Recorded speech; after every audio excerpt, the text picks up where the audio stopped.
Assalamualaikum warahmatullahi wabarakatuh.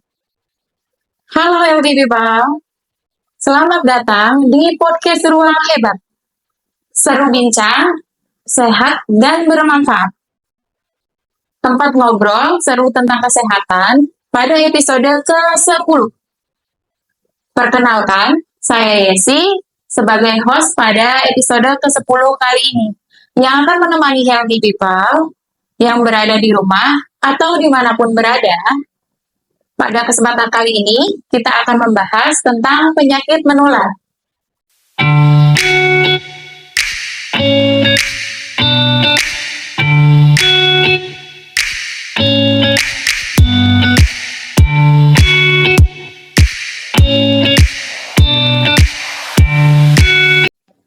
Nah, healthy people, setiap tanggal 24 Maret diperingati sebagai Hari Tuberkulosis Sedunia atau yang biasa kita sebut dengan Hari TBC Sedunia. Oleh karena itu, pada podcast hari ini, kita akan membahas tentang tuberkulosis atau TBC dengan tema Giatkan. Gerakan Indonesia Akhiri Tuberkulosis dengan komitmen dan aksi nyata bersama akhiri TBC di Indonesia. Telah hadir bersama kita Dr. Neta selaku penanggung jawab pelayanan TBC di Puskesmas Cengkareng. Beliau akan memberikan banyak wawasan dan informasi lebih mendalam terkait penyakit TBC.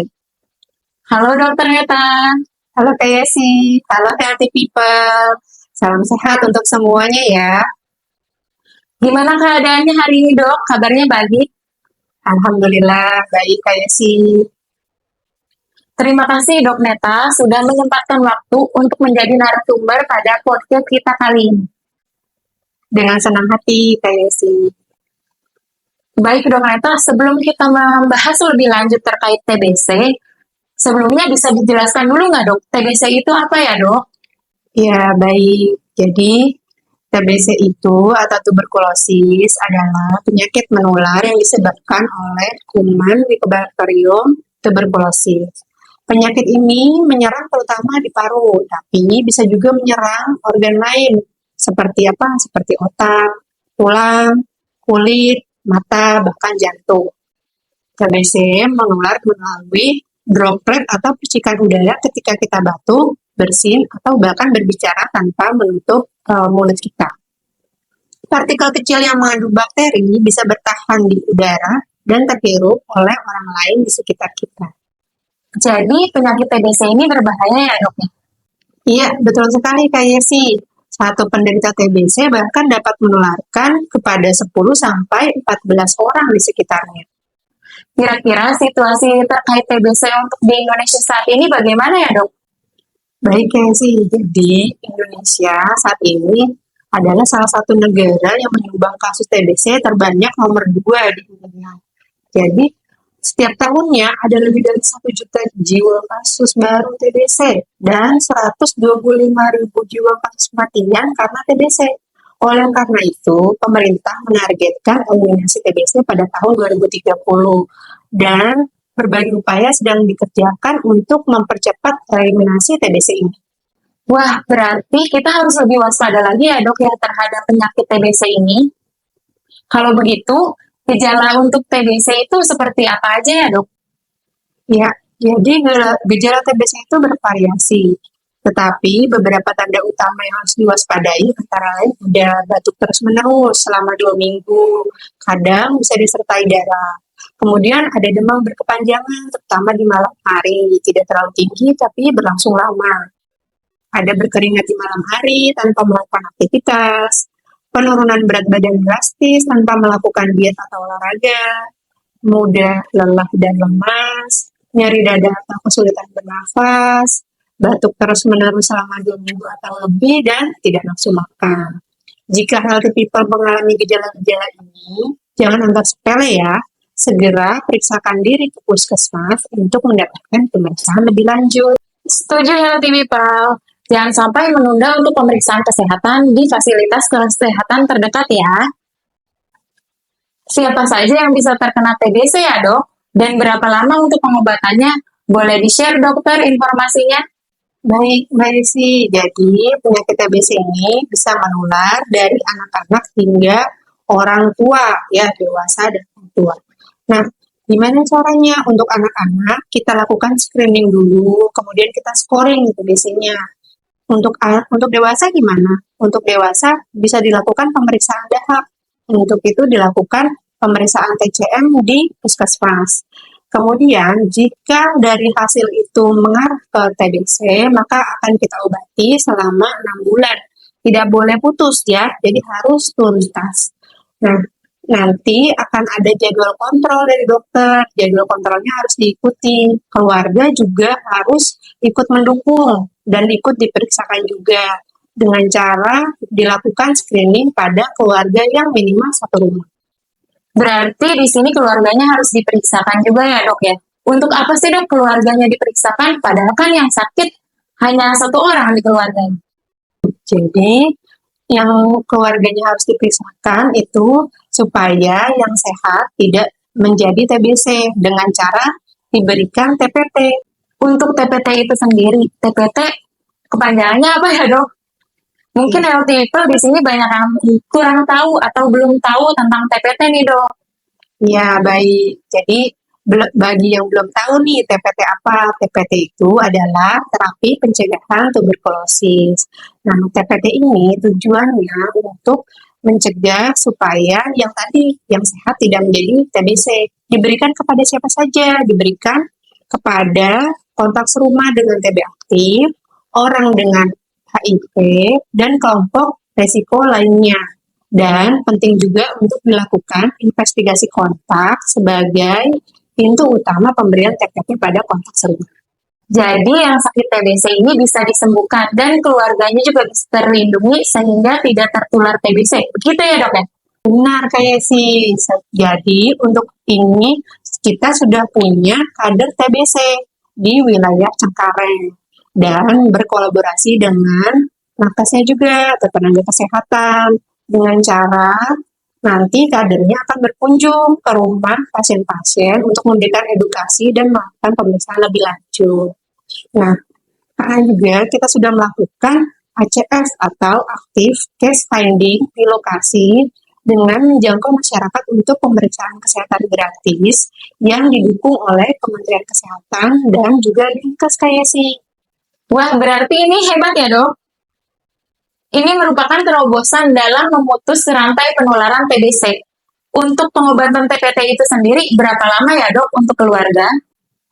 Ya, jadi pengobatan TPT ada yang dilakukan selama 3 bulan, ada juga yang dilakukan selama 6 bulan. Biasanya untuk anak-anak 6 bulan dengan PPDNH. Untuk yang dewasa 3 bulan dengan 3 HP. Gitu. Dengan tema giatkan, Gerakan Indonesia Akhiri Tuberkulosis dengan komitmen dan aksi nyata bersama akhiri TBC di Indonesia. Ini sangat bagus ya dok ya inovasinya. Apalagi sudah berjalan dengan melibatkan lintas program, lintas sektor, serta ada juga tadi dokter praktek mandiri dan fasilitas kesehatan yang ada di wilayah Kecamatan Cengkareng. Benar kayak sih, kita juga melakukan kegiatan Kampung TB, yaitu kegiatan yang dilakukan oleh utamanya dari masyarakat untuk masyarakat. Jadi di sini ada kader-kader melakukan penyuluhan, kemudian melakukan screening di wilayahnya, kemudian dari hasil screening itu dia akan merujuk untuk yang hasilnya memang dicurigai ke arah TBC seperti itu. Berarti ini sangat menjaring kasus TBC dengan bisa cepat tertangani dan dengan adanya inovasi tersebut ya dok ya?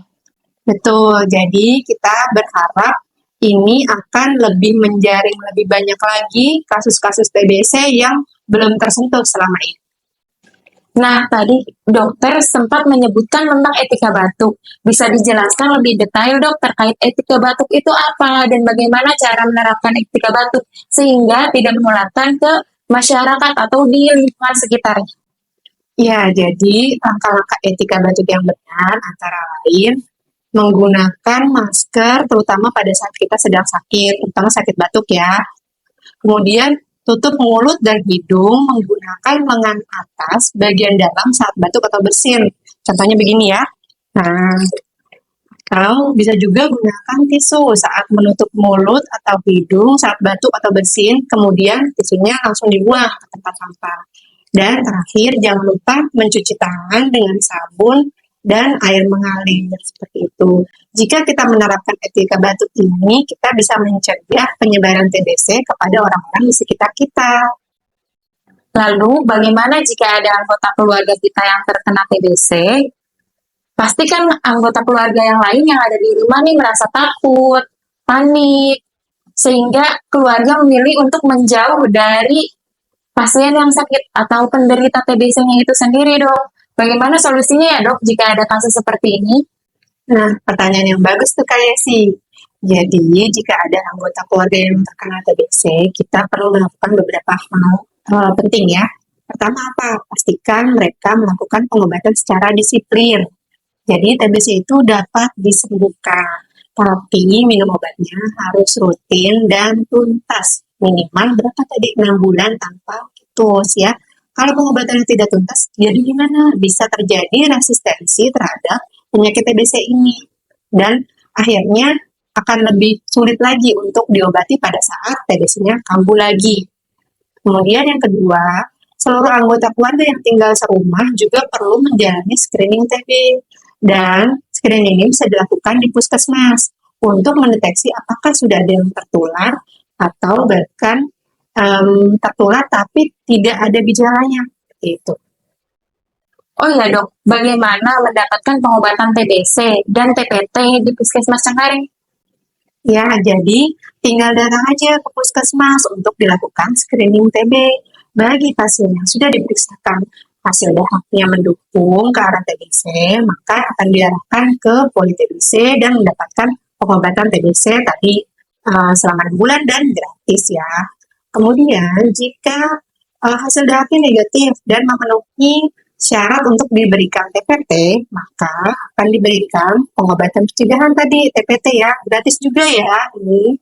Terus kalau misalkan diberikan kontrol, jadwal kontrol nih sama dokternya, diikutin. Jadi jangan sampai tidak datang pada saat jadwal sudah ditentukan oleh petugas seperti itu.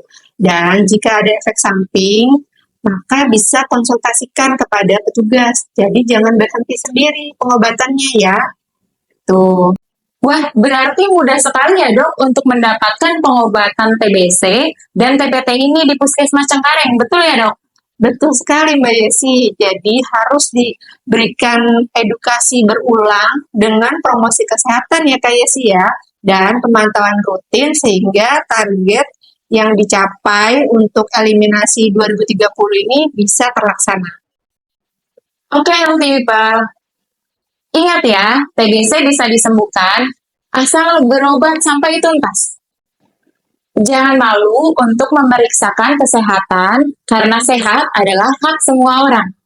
Terima kasih banyak Dok Neta yang sudah mau berbagi ilmu yang sangat bermanfaat pada siang hari ini.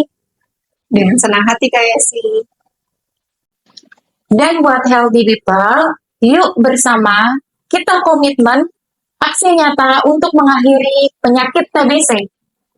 Jangan lupa like, subscribe, dan share video ini agar lebih banyak orang yang mengupdate seputar informasi kesehatan. Yuk cek kesehatan di fasilitas kesehatan terdekat. Sampai jumpa di episode podcast berikutnya. Puskesmas Cengkareng, hebat dan profesional.